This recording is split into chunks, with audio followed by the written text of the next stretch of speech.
7 million वर्ष पहले महाशिकारी ओह बारबरोफेलिस America के मध्य पश्चिम के जंगलों में रहता था।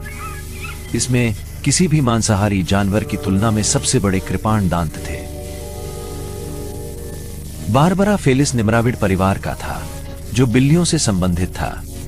हाँ, आज बिल्लियां मौजूद हैं, लेकिन बारबरा फेलिस का क्या हुआ? यह एक प्रमुख शिकारी था। इसके 20 सेंटीमीटर लंबे कैनाइन दांत खंजर की तरह तीखे थे। लैरी मार्टिन के लिए यह अत्यधिक अनुकूलित हत्या मशीन उनका पसंदीदा जानवर है। मैं बारबरा फेलिस का फिर से निर्माण करना पसंद करूंगा। मुझे लगता है ये यहीं दिखेगा। सबसे बड़ा अफ्रीकी शेर जितना बड़ा लगभग 600 पाउंड का होगा। लेकिन इस चीज को ध्यान से देखिए तो आप पाएंगे कि ये बिल्कुल भी अफ्रीकी शेर जैसा नहीं दिखता। ये 600 पाउंड का वोल्वरिन लगता है। अगर हम इस कुत्ते को ले आए, जब हम इसे पिंडली की हड्डी से तुलना करते हैं तो अनुपात किसी अन्य जानवर के लिए सही नहीं होता। पिंडली की हड्डी वास्तव में कैनाइन हड्डी से छोटी होती है। बारबरा फेलिस के युग में मध्य पश्चिम घने जंगलों से भरा था।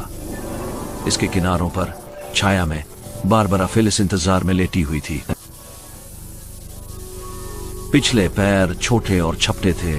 घात लगाकर बैठे हुए शिकारी का संकेत मिला। आश्चर्य उसका मेहमान था, दौड़ नहीं।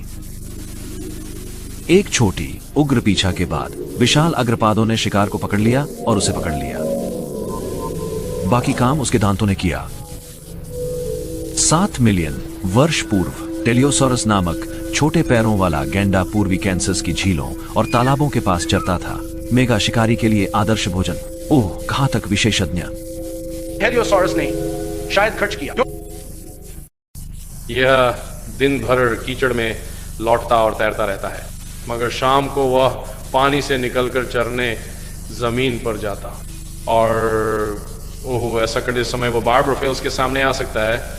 तब टेलियोसॉरस तेजी से पानी में भागने की कोशिश करता है, लेकिन बारबरा फेलिस के साथ दौड़ता था। एक पंजा कंधे पर और दूसरा सिर पर रखता था। यह भालू की तरह अपने पिछले पैरों पर खड़ा हो जाता था और अपना सिर घुमाकर गैंडे पर हमला करता था। और जब उसने ऐसा किया तो उसने अपनी गर्दन को धीरे से मोड़ दिया और फिर सिर को ऊपर की ओर हल्के से झुका दिया। तो अगर सिर यहाँ था, जब इसे बुलडोजर से तोड़ा गया तो ये इस तरह निकला। ये रक्त को मस्तिष्क तक ले जाता है। वे वहीं चिपके रहेंगे और बर्बरीक उसे काट कर अलग करेगा।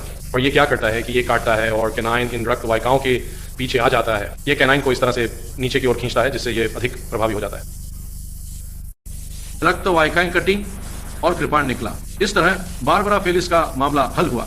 गैंडा गिर जाएगा और बारबरा फेलिस को गिरना पड़ेगा।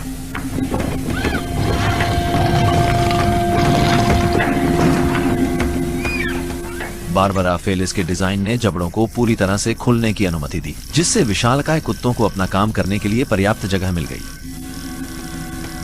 जबड़े का आकार गैंडे की चौड़ी गर्दन से मेल खाता था।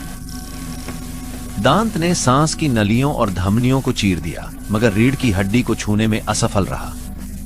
और फिर भी हत्या के लिए यह आदर्श खाका पर्याप्त नहीं माना जा सकता था। बारबरा फेलिस अच्छी तरह तैयार थी, पर इसमें एक गंभीर कमी थी।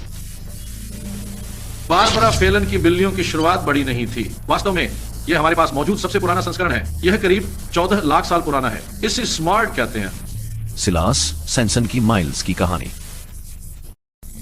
यह उत्तरी अमेरिकी बॉबकैट के बराबर ही था। अगले 6 मिलियन वर्षों में बारबरा फेलिस बढ़ती रही। पंक्ति के अंत में बारबरा फेलिस फ्रिसी थी, जो उन सब में सबसे अधिक उम्र की और सबसे बड़ी थी। दिलचस्प बात है कि संसाना आस्मलिस का मस्तिष्क बॉबकैट के मस्तिष्क के आकार का है। मेरे पास 40 पाउंड के बॉबकैट का मस्तिष्क है। अगर मैं इसकी तुलना बारबरा फेलिस फ्रिकी ब्रेन से करूं तो वे लगभग समान आकार के हैं। बिल्लियां तो बड़ी हो गईं, लेकिन दिमाग नहीं बढ़ा। इससे हमें क्या पता चलता है? खैर, इससे पता चलता है कि बारबरा फेलिस इस जीवन में सोच नहीं रही थी।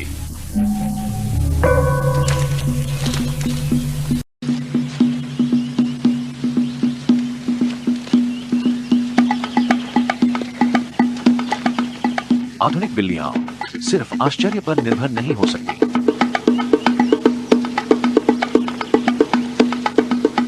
उन्हें खुले में अपने शिकार का पीछा करना होता है, उसके अगले कदम का पूर्वानुमान लगाना होता है और तुरंत प्रतिक्रिया देनी होती है।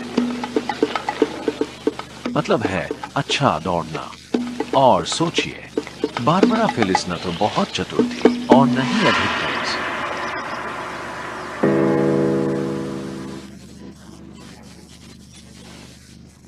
जब जंगलों की जगह घास के मैदान बन गए, तब यह स्थिति भाग्यहीन हो गई। अगर दुनिया वैसी ही रहती तो बारबरा फेलिस शायद अब भी होती। हालांकि दुनिया बदल गई, बारबरा फेलिस पीछे छूट गई।